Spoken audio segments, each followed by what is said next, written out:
আসসালামু আলাইকুম বন্ধুরা, সবাই কেমন আছেন? আশা করব আপনারা সবাই ভালো আছেন। আমি আপনাদের ভালোবাসায় অনেক ভালো আছি। এখন বাজে 2:05। এখন এই রাস্তার পথ ধরে আমি হেঁটে হেঁটে চলছি। কোথায় চলছি আপনারা হয়তো জানতে চাইবেন। আমি চললাম স্কুলে। ছোট ছেলেটার এখন ছুটি হওয়ার টাইম হয়েছে, তো ওকে আমি আনতে যাচ্ছি। যাওয়ার সময় আমি হেঁটে হেঁটেই চলে যাই।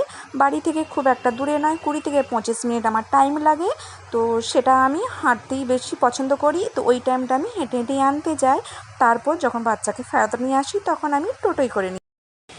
এই তো 2:45 বাজে, ওদের ছুটি হয়েছে, ছেলেকে নিয়ে এবার টোটোয় উঠে পড়েছি। স্কুলে আসার সময় ছেলেকে কত সুন্দর পরিষ্কার পরিচ্ছন্ন করে আমি স্কুল বের করিয়ে দিই, বাট যাওয়ার সময় এর অবস্থাটা দেখুন। প্যান্টে দেখুন দাগ, জামাই দেখুন কত রকম চুল দেখুন। এই তো, এই যে হাতে যেটা দেখতে পাচ্ছেন ওটা এক ধরনের চানা, ওই স্কুলেই কিনতে পাওয়া যায়। ওর ছুটির ঠিক 5 মিনিট আগে আমি ওটা কিনে হাতে করে রেখে দিই। ওটা কুরকুরে যে পাওয়া যায়, সেই কুরকুরে শসা পেঁয়াজ এটা ওটা দিয়ে বানিয়ে একটা চানা বানানো হয়। ও ওটা খেতে পছন্দ করে, তো সেই জন্য আমি ওর ছুটির ঠিক 5 মিনিট আগে আমি ওটা কিনে আমি রেখে দিই। এখন চলবো 5 মিনিট রাস্তা।